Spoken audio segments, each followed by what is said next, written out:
Hey everyone, this is Stove. Today we're going to be doing the overview or the review of the not all of the games, but the some few that were on television, at least the television that I would be able to get. But let's get straight into it. Last Friday we had Indiana versus Indiana State. Absolutely blew them out of the water.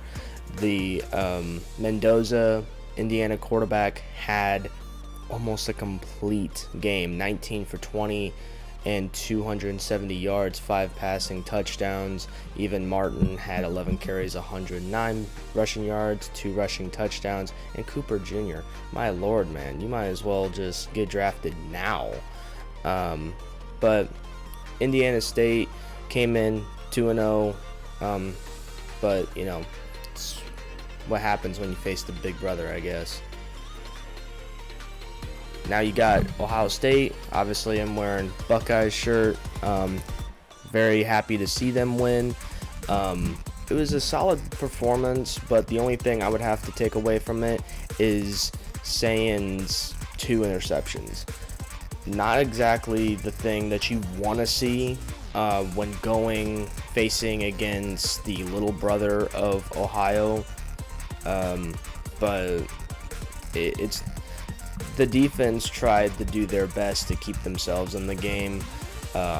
Offensively for Ohio University, they couldn't do anything with that defense besides score 3 field goals. So Bo Jackson had a solid game. A little over 11 yards. Yeah, a little over 11 yards average per rush, and even Jameer Smith had some solid catches, was able to get a touchdown on top of that as well. Penn State defeating Villanova, solid job there. LSU, Florida was a very good game. Defensively looked pretty darn good. LSU kept Florida from scoring, even though Florida, I'm pretty sure, had 2 close calls almost scoring there. So LSU's defense definitely won them that game. While at the same time, I do have to say, DJ Lagway, 5 interceptions that game. You cannot make that up. I mean, seriously. If he doesn't throw 5 interceptions, if he doesn't make those little mistakes to end up with those 5 interceptions, you may be seeing Florida win by like 3 or 7 points. Or you see LSU probably having to score a lot more, which makes it still a close game, which the entire time it was. Florida ended up scoring in the first quarter. I think even scoring the first touchdown of the game, if I'm not wrong. And then LSU came back, was able to really get something going with their run game, and got a couple solid touchdowns. But yeah, DJ Lagway, you're throwing 5 interceptions is not exactly going to help your team get 8 or more wins this season. Even though you guys faced LSU's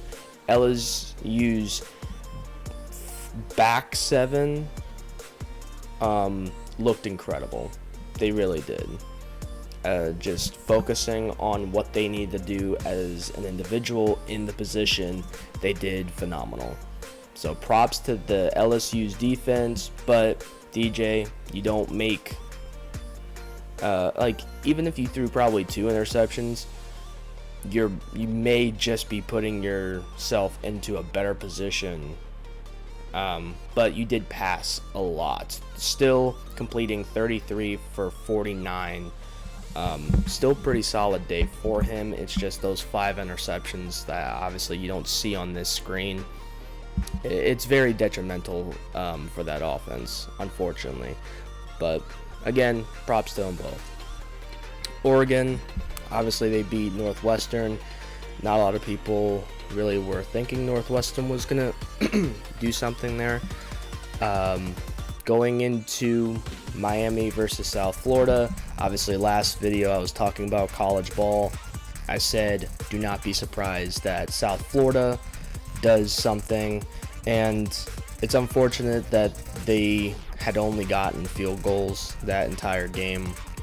Miami is just too much, and like I said before, I wasn't going to be surprised if South Florida did something, or at least made it a close game, which didn't exactly look like a close game, like, at all.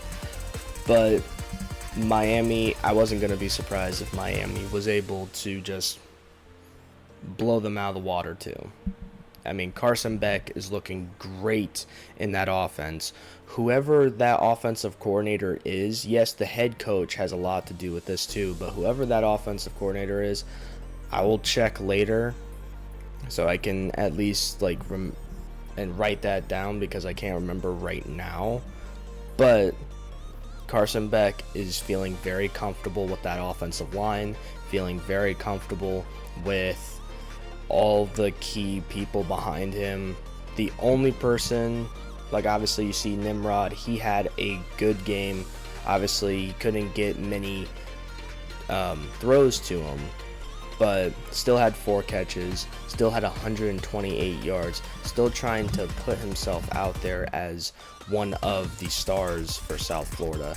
Now obviously I don't think this loss should push back South Florida that much. I think they still are a top 25 team, especially with the rest of the teams that they have. Yeah, they're they're conference teams, they're conference play teams, but the will and the determination that South Florida had going into these last 3 weekends, I think a lot of us can probably see South Florida continuing the push, and maybe Miami is one of their only losses this season, or at least statistically probably will be their only loss, unless they face somebody in their bowl game, or if they're lucky enough to continue to play and squeak into that college football playoffs. But yeah, still, I think South Florida can bounce back from it as long as this loss doesn't get into their head too much. It'd be no problem for South Florida to still get a lot of good, solid games. Georgia and Tennessee, absolute back and forth game. Tennessee scored a lot, and unfortunately, it ended up with who was going to make the final mistake, and in overtime Georgia was able to capitalize, get that field goal, and have nothing to really worry about. Tennessee's quarterback, 24 for 36, 371 yards and 4 touchdowns. This guy, I'm telling you, don't sleep on Tennessee. The fact that Tennessee and Georgia went like this means that these two are a part of probably the top 8 worst teams to play against. Tennessee was absolutely trying to put themselves back into the game, which they did, and they kept themselves from not wavering too much, but being up. Now I get it, it's the first quarter, but being up in the first quarter 21-7, and then not scoring a single time in the second quarter, with Georgia now being down by only 4 points at halftime, and then they obviously, Tennessee was able to score in the third and fourth quarter, but still not as efficiently. Georgia really continued to work. I think you don't count either of these two teams out. These two teams are the two type of teams that I'm going to hope to see in college playoffs first round, facing each other or facing somebody else.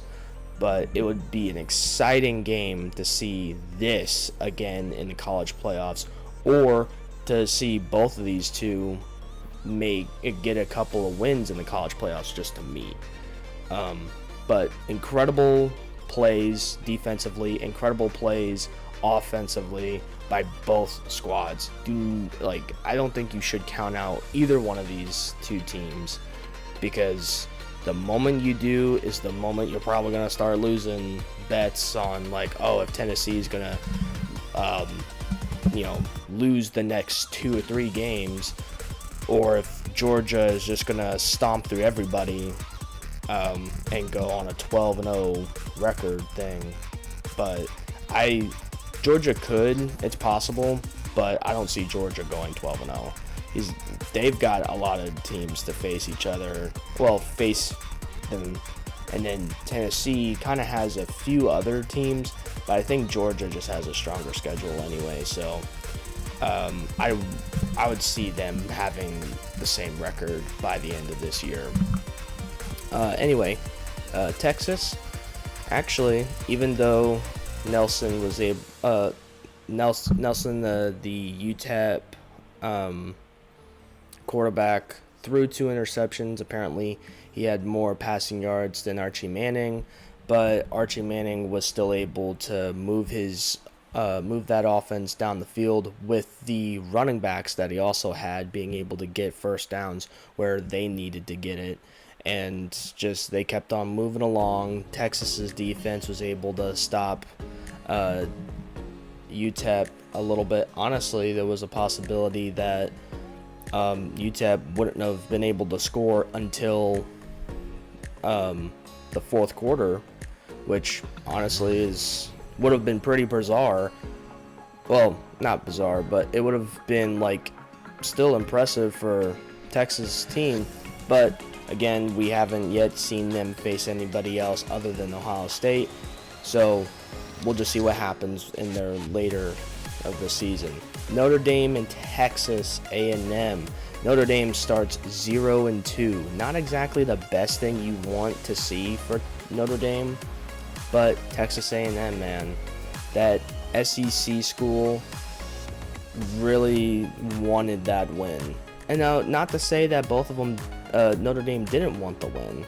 They ended up continuously going back and forth, but allowing Texas A&M scoring 21 points in the second quarter put them in the worst position to keep them going back and forth. Not exactly what you want when you're facing an SEC school, because the moment you let that happen, it's almost like you're kind of being told, all right, well, you're gonna lose if you get this SEC school with you this whole way, and you let them climb back. Yeah, Notre Dame's defense. It was good plays by Texas A&M. Not throwing that out, obviously throwing that out there. Texas A&M's defense did incredible. Texas A&M's offense did incredible. The thing that I just didn't like is that Notre Dame could have been just a lot better. I don't know what's going on. Now, granted, again, it's Texas A&M. They are ranked 16th and probably will be in the top 10 by Monday or Tuesday, whenever they do the rankings. But it was still a close game, and like I always say, it is literally just the team that makes the final mistake. Whether you see it as a mistake, whether you see it as the 100% success that Texas A&M had, or the luckiness of Texas A&M for even being that close with Notre Dame.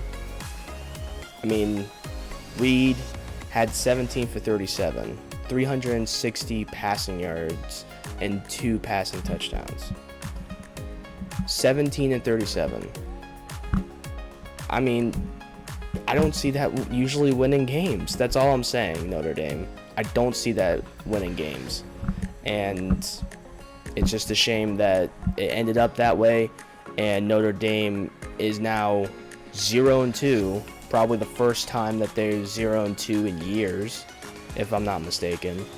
But that's what happens when you have a very tough schedule. It's as simple as that. Anyway,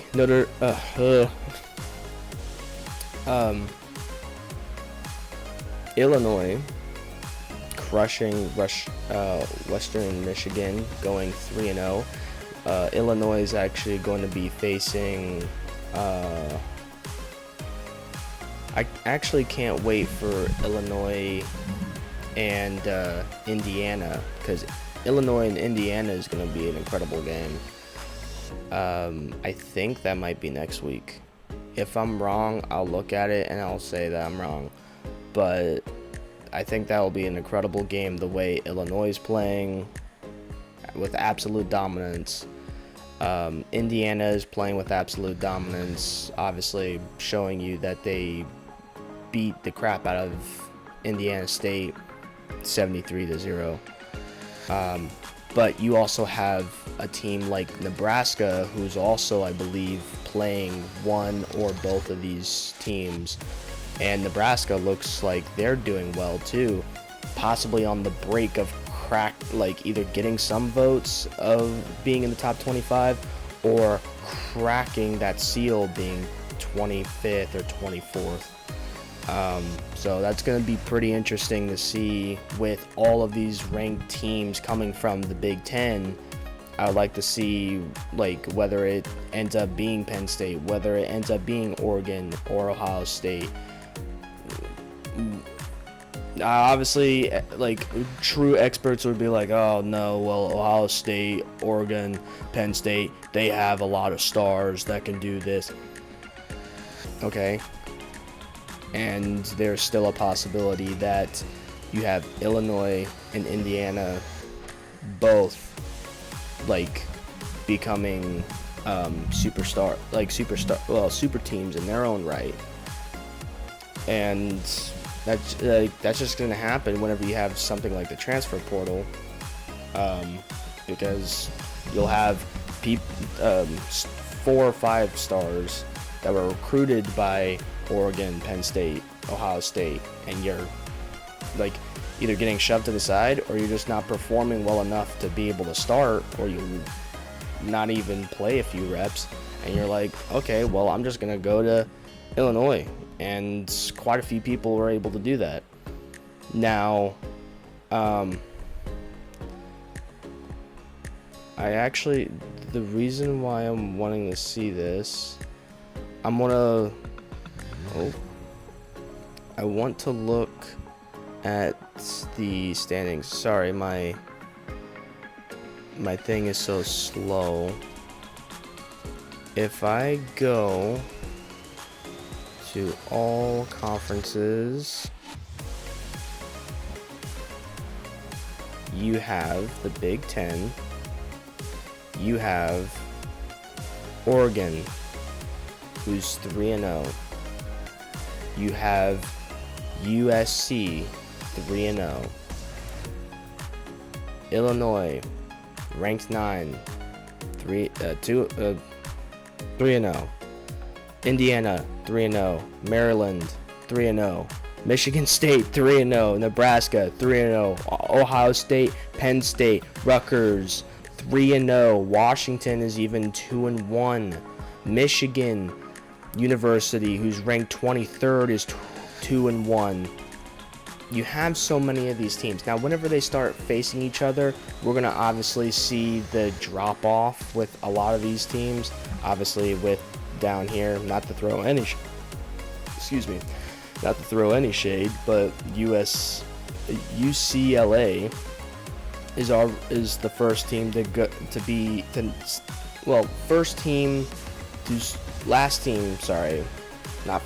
last team to not have a win yet. Now, could they go winless this entire year? Maybe, but with that usually happening, it's very small. It can happen, but I think UCLA is probably going to end up beating somebody like Rutgers or Purdue or something. But The my only thing is the only teams right now that you can probably have in the mix up, you would have to cut out 2 of them. So you have Ohio State, you got Penn State, you got Oregon. Those are your 3 out of your 4 top. Yeah, 3 out of the top 4 teams. And then at the same time, Illinois is in the top 10. Indiana and Michigan are still in the top 25. The possibility of Nebraska and USC also breaking the top 25. Obviously, they do have not so great schedule. Their strength of schedules, they're not facing big teams or powerful teams yet. But I don't know. Obviously, like I said, the moment we move further and further into the season, a lot of these teams are going to end up facing each other, and we're going to actually see who is the top 3, the true top 3 teams. I can see Illinois and Indiana upsetting one another, or upsetting Penn State, maybe upsetting Ohio State. Oregon is pretty solid, so it may be a little bit tougher, but though Oregon, Ohio State, Penn State are going to end up being top 3. You usually have on this conference 4 of the best teams, and whether it be, you can still have teams like Nebraska coming out randomly, even though they're not ranked yet. But there's a possibility that they can be ranked just in the next 2 weeks. USC, they can be ranked. They could upset Indiana or Illinois, or even maybe Oregon, Ohio State, Penn State. Again, I think it's just going to be super hard. Those 3 are going to be it. But Oregon, Penn State, Ohio State are going to be it. However, though, not going to take it away if we see some upsets in this conference, because we have already seen upsets with ranked teams facing each other, or unranked teams beating ranked teams already. I'm not going to be surprised. I don't think you guys should be either, but it will be a great mix-up. Some people are going to be like, well, it's just going to be the same old. Maybe, but I think Big Ten's conference is probably going to have a lot more of a mix-up than we all think it will. So, anyway, let's get back to the schedule, shall we? Alright, since we're back here, we could talk about Vanderbilt. Speaking of unranked teams beating ranked teams and conferences already being shook up, 2 SEC schools facing each other. Vanderbilt ends up winning against South Carolina, ranked 11, who, in my opinion, will probably drop down to 20th or 23rd. Vandy will hopefully get pushed up. Vanderbilt did pretty well. Their quarterback was able to set his feet a lot better than the last couple of days. Well, last couple of games. Only reason why I say that is because he has done some things I haven't necessarily agreed with, and he was able to just have a more perfect game. He actually had quite a few rushing yards too, being able to trust his O-line, trust his receivers a little bit more. And that defense, that Vanderbilt defense, came to play. Literally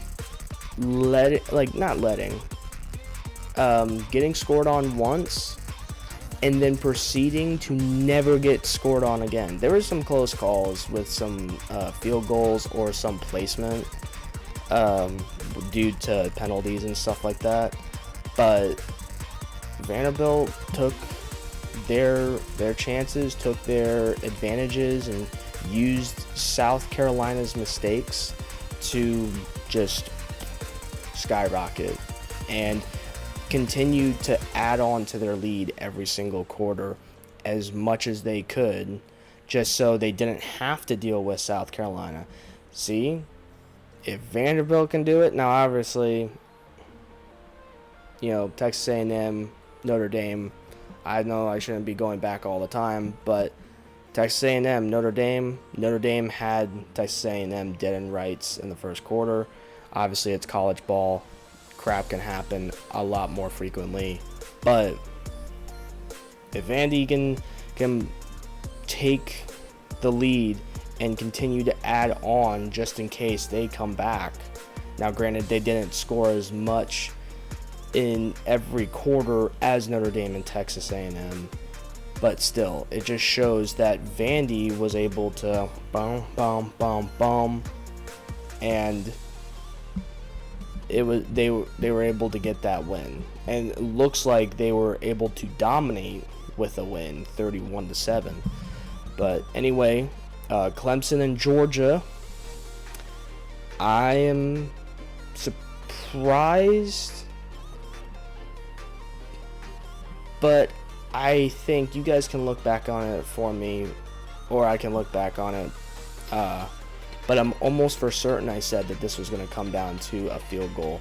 If Georgia Tech was able to do what they needed to do, it was going to come down to a field goal. It was going to get dirty.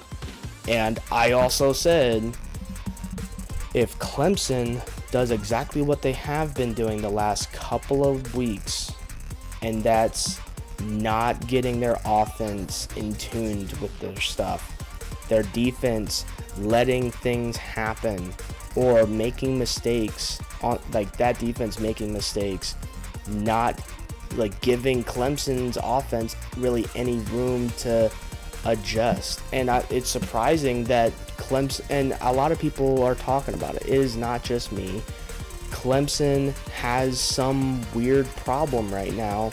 Now granted, they won last week against Troy, but whenever you face somebody like Georgia Tech, or you go up and face somebody that is ranked, who is like in your own conference, and we're going into conference play now, like next week, Clemson is going to have a very tough time facing the people that they're scheduled to face. I mean, it's going to be tough. If they switch it around, they can still end up being a top in the top 3 conversation, or in the conversation for who's going to be in that conference championship by the end of the year. But it's still, maybe it can't be fixed. Maybe it is a player problem. Maybe it is a coaching problem. Maybe it's both. But losing against Georgia Tech, even though it was at Georgia Tech, Georgia was able to get the energy from the crowd and be able to stay and stick on their stuff. But the fact that Clemson lost against Georgia Tech, like, obviously their first loss this year, they were like, okay, well, I guess it's not that bad. LSU's a pretty good team.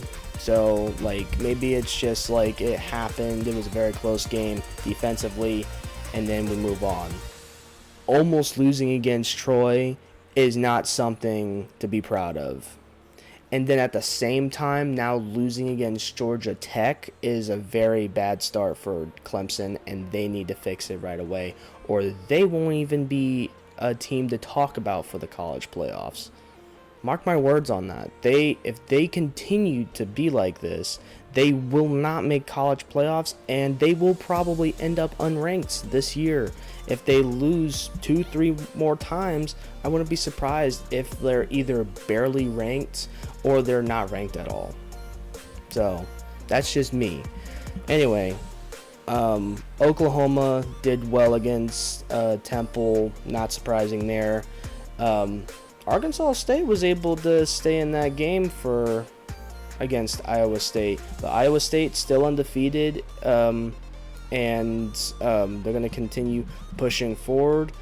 I think, they got now 8 games of conference play, so they're going to be able to move forward with that, and hopefully they can fix whatever they needed to.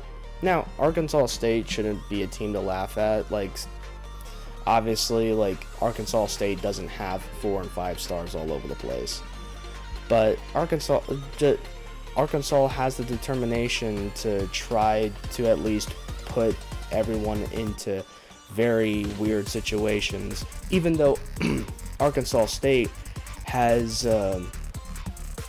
been blown out before, or not like completely, but just had bad games. And now being able to have at least a close game with Iowa State just needs to pick up that slack and do whatever they did to have Arkansas State have the that possibility of them winning. They need to take that away from teams whenever they play them.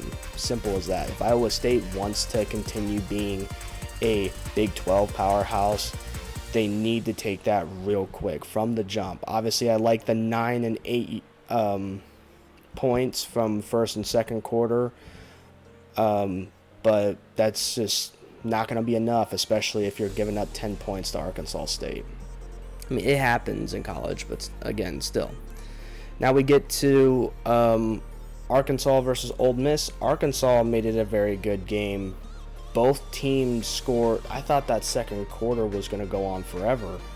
Both teams scoring efficiently, going back and forth, but Ole Miss was able to capitalize on the mistakes of that Arkansas defense, and that defense was able to just hold Arkansas to getting only 1 touchdown in the fourth quarter.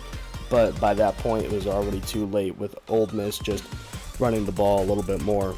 But I do respect Green taking initiative. Even if he couldn't get the yards with passing, he was able to get quite a few yards, 115 yards and a rushing touchdown, to be exact, for 14 carries. So that guy you may want to look at when Arkansas faces some of these other teams in their conference. Alabama put a whooping in the second quarter on Wisconsin. Ty Simpson played lights out, 24-29, 382 passing yards and 4 passing touchdowns. Pretty sure not a single interception either. He played lights out. That's exactly what you want for Ty Simpson to do for Alabama, whether it's against Wisconsin, whether it's against Texas A&M, whether it's against Michigan, whether it's against some of these teams that have the defenses to pressure someone like Ty Simpson, but he needs to stay composed, needs to trust his O-line, and he just needs to do, granted, it doesn't happen all the time, and sometimes there will be slip-ups, but you get right back into there. The very next play, you get right back into it, and you start throwing how you've been throwing. Ty Simpson did a phenomenal job. You could put him at one of the best quarterback performances, best passing / completion performances, because as soon as I said that, I looked down. Obviously, Utah beat Wyoming 31-6, but Texas Tech beat Oregon State 45-14, and Morton 22 for 35, 464 passing yards and 4 passing touchdowns. Incredible thing for Texas Tech to be able to do something like that. Texas Tech is also in the same conference as Iowa State, so it'd be interesting to see the millions of dollars that Texas Tech put on for their players versus Iowa State's team, who probably only has at most 10 million, maybe 15 million. I don't know. I don't look at all those millions of dollars, even though maybe I should. But that would be interesting with Texas Tech doing what they're doing. They're undefeated, and they put on their performances. You got Iowa State putting on their performances. But there may be some mistakes here and there that both teams are watching for. Almost definitely. Michigan outright beating the crap out of Central Michigan. Auburn still undefeated, beating South Alabama, pretty solid. And then Missouri beating Louisiana 52-10. So pretty solid performances by those teams. Now obviously South Alabama tried to stay in the game, but Auburn had already done so much in the first half. It wasn't exactly doing South Alabama anything anymore after Auburn's defense was just controlling the game after that. Anyway, after all, now obviously there are a lot more games that happened this past weekend for college football.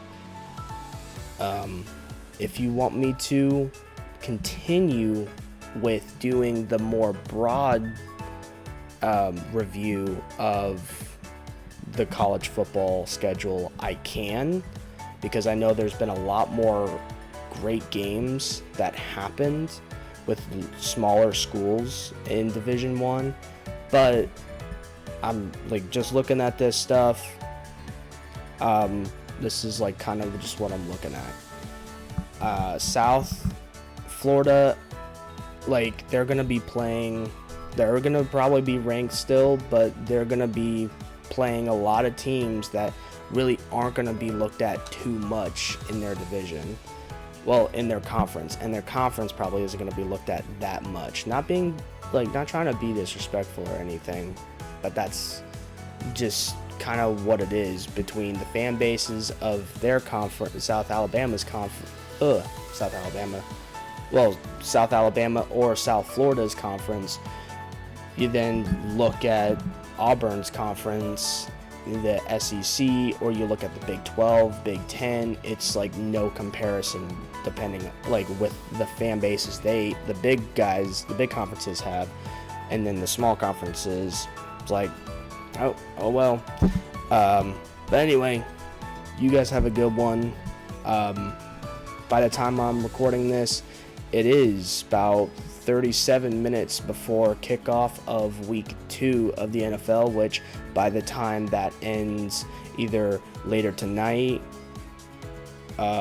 or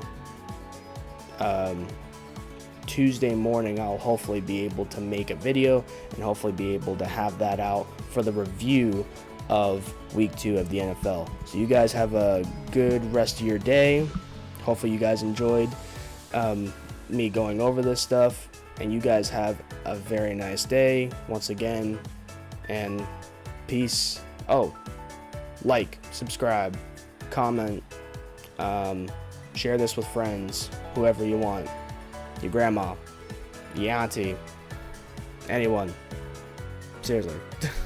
Anyway, you guys have a good one. Peace.